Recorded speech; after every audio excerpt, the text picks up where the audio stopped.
So, Stephanie, I have to say thank you so much for doing this, because the way we met for all of 15 seconds was I saw you at Social Media Marketing World in San Diego this past March, and I caught the tail end of your presentation, which was great. It was right what I was interested in learning more about, and we're going to be talking about a lot of that. But I saw you sitting like the row behind me, I think, at Mark Schaefer's closing keynote. And I took the opportunity to introduce myself to you and just ask you, hey, by the way, I've got a podcast. I'd love to have you on, because you're doing exactly what the Nonfiction Brand podcast is about, which is creating your own personal nonfiction brand. But you're not only doing it personally for yourself, you're also building a business based on you, and that business is an extension of you. And so I want to talk about all of these things, but I wanted to start by saying thank you, first off. Yeah, it's an honor to be here. And thank you for so much for just being so flexible, because I know my schedule has been crazy. Oh, yeah. Yeah, no, that's the way it rolls, And, when you're asking people to do stuff for you, it always behooves you to be pretty darn flexible. So I'm just pleased you could be on. Great. Well, happy Friday to you. Yeah, happy Friday to you too. For those listeners who may not know who Stephanie Liu is, can you give us a brief overflight of the universe that is Stephanie Liu? Sure, of course. So I'm an ad agency veteran. I spent the last decade and a half deep in the trenches of agency life, where I worked with Fortune 500 brands like Nike, Sephora, Clinique, doing their social media strategy. And when I had my daughter a couple of years ago, that's when I realized, if I could do it for them, I sure as heck can do it for myself. And when I left the agency world, it was one of those things where I realized, well, how do I stand out from the sea of sameness? Because everyone was calling themselves a social media strategist. And the best way to do that was to step into the spotlight and shine on camera. And instead of telling people what it is that I did, I had the opportunity to show them what I could do. And ever since then, it's been transformational for every aspect in my life. And that's what I really love about what you're doing, is you're taking all the best practices of personal branding and really paying attention to the number one practice of personal branding, which is don't talk about it, demonstrate it. And in your case, your company's name is Lights, Camera, Live. And I think that gives everybody a good idea of what you're all about. In fact, the reason I sought you out after seeing you speak was because if last year at Social Media Marketing World in 2018 for me was, got to do more video.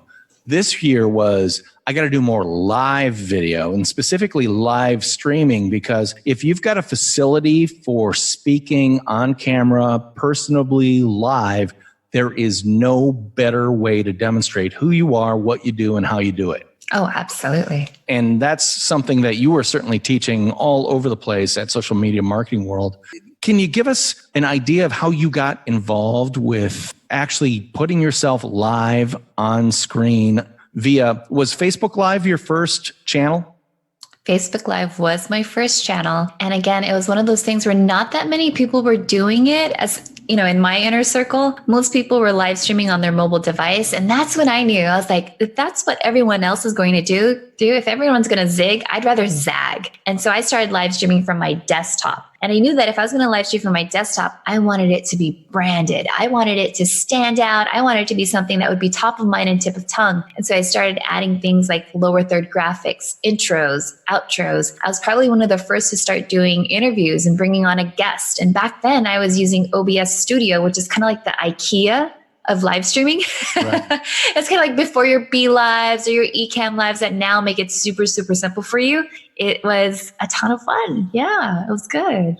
Well, and it's really worked to put you on the map in a much bigger way. I mean, the fact that you were presenting at Social Media Marketing World is a pretty big deal, because, that's 5,000 people from all over the world gathering together in San Diego to talk about social media, and not just clicks and growth hacking and stuff like that. It's really bubbling up the stuff that is really starting to take hold in the market. And again, like I said, it seems like live streaming's all over the place. I took advantage of meeting you and seeing your presentation, but I also checked out Luria Petrucci and her live streaming presentation, because she blew my mind, because she's all over Twitch in a big way.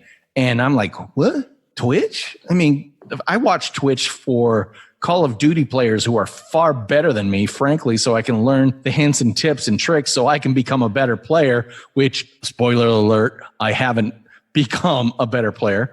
But it blew my mind so much that I started paying way more attention to what live streaming has to offer and who are the best people doing it. And, for anyone listening to the Nonfiction Brand podcast, I really recommend that you check out Stephanie's website, lightscameralive.com, because it's a one-stop shop, if you ask me, for not only why should I live stream, but how can I live stream? And even all the way down to here are specific technologies and apps and techniques that you can use right away to go live today. And that's what I think is really super valuable, because you aren't just a theoretical practitioner, you're an everyday practitioner. How often are you online live? Yeah, so that's the funny part, is that I've actually been live streaming for the last 3 years, but if you were to count how many episodes, I probably only have 60 episodes. And that's the thing, is that some people will tell you that you have to go live every single week and you need to have a consistent schedule and whatnot. And I've actually found that the opposite works for me, because what it boils down to is really the content and the value that you deliver and the follow-up on the conversation. And when your content is so good, and when you're so confident and you're able to instill confidence in your viewers and they're able to do exactly what you're teaching them, that's what's really going to set you apart. So I have about 60 episodes myself, but if you were to roll in like how many live streams I've been on other people's shows, that's probably like another 100 over there. Or how many that I've produced on my end, like just being behind the camera and producing for other speakers, that's probably another 100 underneath my belt. I'm going to put these in my words, which is fewer better is a huge part of your strategy, because if you're saying 60 over a 3-year period, that's 20 live streams a year. Wow, that's not even 2 a month. No, yeah. Like even this summer, I probably took a long hiatus. Like my last live stream was in July, and then I didn't go live until yesterday. So it took a while. And the reason why was because I travel and I speak a lot, and there are other things that I'm doing. I use live streaming as kind of like the tripwire for me to win new clients. It's a huge lead generation magnet. Exactly. And so rather than trying to get like the low hanging fruit where it's like, oh, I could monetize through ad breaks or affiliate links. No. I'm developing a strategy where I'm getting the enterprise clients that sign the 3-year or the 5-year retainers. That's what's important to me. So as soon as I'm done with the live stream and I get a new lead, then I onboard them, and then we're in a relationship for a good 3 to 5 years. Honestly, like that's what I focus on. You're in San Diego, is that right? Mm-hmm. Are you part of what I like to think of as the San Diego mafia, of the Michael Stelzners, the Pat Flynn's, the Molly Mahoneys, and stuff like that? It seems like San Diego is just this huge hotbed for social media and social media practitioners who are really, frankly, killing it. Yeah, well, I think one of the reasons for that is because A, we have a lot of agencies here. B, a lot of entrepreneurs like to move out to San Diego because of the lifestyle, right? And then when you couple in all of the conferences that happen around nationwide, most people want to come to San Diego because it's not only about education, it's also entertainment. And going to social media marketing world is like a vacation built into your educational experience. But it's true. It really is true. In fact, it's become my go-to number one professional development thing of the year, because people who know me know that I'm not a fast-fingered 20-year-old. Just look at my chin, you can tell that, who's doing Snapchat, TikTok, or et cetera, et cetera. I'm not keeping up to date on that stuff. And frankly, that's not my jam. My jam is kind of the higher strategic level branding and brand storytelling. And so what you're saying about the way you're generating leads and converting them, it's not about affiliate links or the 0.02 cents you get per click or something like that. It's about I had a meeting with a major company and they just signed a deal for 5 figures or something like that, multi-year. You're looking for the relationship, not the transaction. Exactly. Yeah. And it's the relationship that people are looking for when you actually go on on video, on camera, because they want to know that if they have a question to ask, it's like, can I actually have your brain on speed dial? Would you be able to answer my question in a way that actually makes sense to me? Would you be able to answer my question and not make me feel dumb? And they're looking for that because there are so many people online that want to sell you and not that many that actually want to help you. Oh, yeah. I would even take that word help and turn it to serve. There are people who want to sell, but then there are some that want to serve. And I can tell that you're a server, not only because of what you're saying right now, but because if you go to lightscameralive.com, you'll see that there's a ton of actionable info there. But also you've got a private group on Facebook that's all about social media strategy. Is that something that someone could potentially become a part of? Oh, yeah, absolutely. So the social media strategist group is really for the social media marketers that want to drop the grab bag tactics, right? They're looking for higher level strategy and they want to be a part of kind of like a mastermind of people that are thinking about the bigger picture, the strategies and all of that stuff. And so you have people from all walks of life, people that work in-house doing strategy or people that are working on the agency side. And it's nice to be able to ask your questions and have other people share their perspectives with you, share their case studies with you. So it's not always just me. There are some people who have worked at the White House. There are people who have worked at IBM, Adobe, all these other big brand names, and they're more than willing to swap ideas with you. And that's what I love about the group.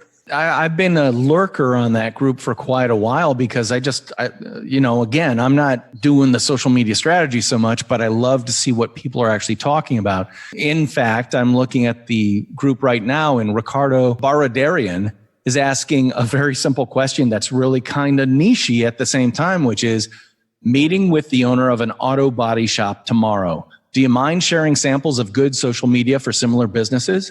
And boom, there are a couple of comments right there, including one from a member of the group named Kate Borman that says, Turbo Tim's Anything Automotive is a small auto repair shop that uses social media to engage its customers, blah, blah, blah, blah, blah. She goes on. So there you have someone asking pretty arcane question about a pretty darn small niche, and there are people there to engage with you. So I think that's pretty darn cool. And you're the person who kind of set up that party. And right now, how many members are there? 1,900 and some? Is it 1,900? Yeah. So last time I checked, it was around 1,800. So if it's around 1,900, I mean, that's pretty awesome because it's a hidden group. Not that many people know about it unless you know someone that's already in the group or you've actually seen me at a conference and I've mentioned it. Because before anyone can even be a part of it, there are 3 questions that I ask them. And if they don't answer those questions, they're not allowed in the group at all, because that's the low barrier to entry is, are you going to add value to this group? Because this is I've cultivated this group over the years. And I know pretty much every single person that's in there. Like I know who the lurkers are, and it's cool if you just want to hang out there. But I also know who is the most active because Facebook obviously gives you those insights. So it's really nice to see that, when I'm off doing my training and I'm gone for 3 weeks, I know that the group is still self-maintaining and they're still helping each other out. I guess what you're saying is that because the highly sophisticated and selective listeners of the Nonfiction Brand podcast are just so stellar that were they to answer those 3 questions, you're likely to invite them in. Oh, absolutely. Absolutely. It's the ones that, like, I've had a couple of people where they're just like, well, I don't really know what this group is about, but I just want to go in. It's like, Yeah, exactly. Not, I'm not there to say, oh, I have 25,000 members in my group and then it's a complete ghost town. I'm looking for active people that are willing to share their ideas and not look down on people that are just starting out, like the fella that was just asking about the auto body place, right? Like anyone that's just willing to roll up their sleeves and pitch in and just like, cool, you know what, this is what I've done in the past, or this is a case study that I saw.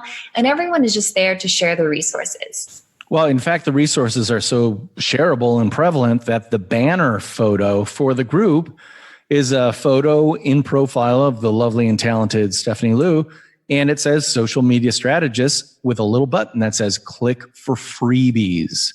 And those freebies are not gratuitous things. They're actually wonderful checklists, worksheets, things like that that can help you get your social media strategy up and running the right way in no time at all. So one, you invite people to the party, and before they even leave, the second they walk in the door, you hand them a gift bag. I think that's pretty darn cool, Stephanie, and a great technique, and one I think I might start ripping off.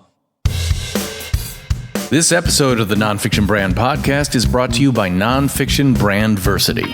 It's a free Facebook group dedicated to the art and craft of personal branding, and we'd like to invite you. Just search Nonfiction Brandversity on Facebook and ask to join. You're in, guaranteed. I can't wait to see you on campus. I'll be honest with you, Stephanie. I've been going to school on what you do and how you do it because I need to be better about stuff. And so I'm a firm believer in flying in the flock at the altitude you want to fly at, even if you have to maybe beat your wings a little harder to get there. And so having people like you on is a testament to my strategy of associating with the right people for the right reasons and trying to give back before even getting. You know, Gary Vee loves to call it the, jab, jab, jab, jab, right hook. Yeah. You have to give before you ask. Well, a group like this is a way to give. I mean, because as a group leader, I am sure that if someone joins the group and immediately starts asking relevant questions, that's as good or better than answering relevant questions, because you're inviting you're that great kid at the party, that great guest at the party that starts conversations and keeps them going so that the party host can be buzzing around, refreshing drinks and, getting more appetizers or whatever. If you're the person who's asking the questions that get the conversations going, what a great way to build rapport and keep that party hopping. Oh, yeah. And in sticking with the party analogy, it's one of those things where where the little clicks are, like who the LinkedIn strategist is, and who knows about YouTube and Instagram. And as they start to establish their role in the group, you could always call them out and be like, hey, ask this person, because this person knows all about blogging. This person knows all about chatbots. They're all there. You just have to either ask the right question or look in the units, because I try to organize anything that I find useful. I'll organize it into the units, and you could just go through it as if it were its own mini course. Well, exactly. And I think that units in Facebook groups are, I'll be honest, poorly identified by Facebook. I mean, all they do is they show up in the left navigation under About, Discussion, Units, Announcements, Members, etc. So it's easy to just plain miss them. And yet, if you go into them on a group that has a decent curriculum of units, you can get a ton of great stuff. So just looking at the social media strategist group right now, unit number 1 is about Facebook. The first module is Facebook, avoid clickbait and sensational health claims. Well, that could be applicable. The next one, live streaming for brands. Ooh, that's interesting. And the third one, Facebook video strategy for 2019. Wow, okay, 2019, that kind of implies that it's different than it was in 2018. Maybe I should keep up to date. So you're, again, giving, your community is giving. And you don't just talk about Facebook. You've got influencer marketing, Instagram, LinkedIn, live streaming, Pinterest, video marketing, community management, YouTube, blogging, messenger bots, agency insider, and even now hiring. Yeah. Come on, that's a pretty valuable group to be a member of if you have anything to do with social media strategy and let's say the agency world. And by agency, I mean anybody who has an agency that creates websites, that does traditional and new media, advertising and marketing. Basically, anybody who's not building an engine, but selling an engine, this is a site that you could probably benefit from. Oh, yeah. And the group, they share a ton of their resources too. And if it's one of those things where I'm like, wow, I didn't even know about that, like it'll get slotted in there as well. I mean, there's just so much content that's out there. And what I love about the group is that because of the units, if I were to do a live show, the Lights Camera Live, I could put it in the group and then organize it into the units. Whereas if you try to do that on a business page, most people would only find that if you had a video playlist, right? it's a great way for you to repurpose your content and still make it visible for other people that are just discovering you for the very first time. And again, a perfect opportunity to demonstrate who you are, what you do, and how you do it by demonstrating it, not telling people, hey, I'm a sexy guy. No, that doesn't work. Now, by being a sexy guy, well, then maybe I can prove it. Well, Stephanie, you are one. I love the fact that you come from the traditional agency world or even new school agency world, because a lot of us who have a understanding of the world and the world of marketing and especially branding that a lot of people outside of it don't.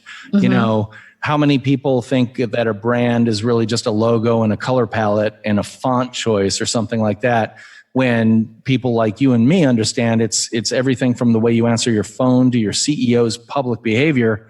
And I love to point to the fact that Travis Kalanick cratered $3 billion worth of market capitalization for Uber overnight, strictly by having a bad time with one of his drivers. And that hurt the brand so much that the board kicked Mr. Kalanick out of the company. Yeah, that's pretty big stuff. But I want to talk about the Stephanie Liu brand, because obviously everything we're talking about is demonstrating a lot of the quality that you bring to things, but there's more to it as well from a business point of view. You know, because obviously you're very telegenic. You've got a great presence on camera. You teach that stuff not only in terms of the technical aspects of what you need to do, but also some of the confidence stuff that's related to it. Like if I look on your LinkedIn profile, I see that you're an NLP trainer. And is that something that we can talk about? Yeah, absolutely. I would love to talk about that. I mean, it's a part of who I am. Before we open up that can of NLP, we're going to have to end this episode. Not quite yet, because we're not quite done, but that's a whole big topic that I want to talk about in next week's episode. However, I do want to give you a chance to really highlight where people can engage with you. Like, what is your number one social media channel for newbies to get an idea of who you are, what you do, and how you do it?